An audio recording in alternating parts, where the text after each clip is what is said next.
कौन है बे? ये क्या तमाशा है? साहब जी, वो जबरदस्ती घुस गया साहब जी। पहली तो ये बता कि ते कौनस? ते रानी के बाप आस के कौनस? मैं उसका चाचा हूँ। पाए लगी काका, मैं राधे हूँ। राधे? कहाँ राधे? अरे मोला कबू देखे नहीं इसता कहा ले चिन्हबे, वैसे नतामा में तू हर दामाद हूँ। दामाद?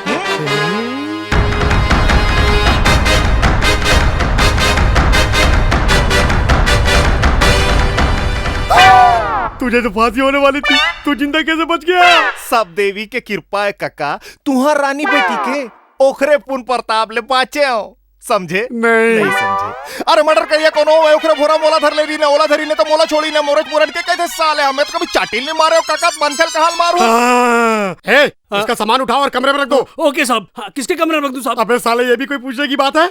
जब ये रानी का पति है तो इसका बैग भी उठाकर उसके कमरे में रखना पड़े। ओके साहब। साले मोर सामान ला, मोर बाइक कमरा में रख। चल जा। चल जा। सलाम साहब, सलाम साहब, सलाम साहब। एक बात पूछूं? पूछ। शादी तो तूने कर ली, सुहागरात मनाई कि नहीं? ताहू जाऊं हरस काका, वहां बैरिक रात रही से तिहा कहा सुहाग रात। अब मनाबो।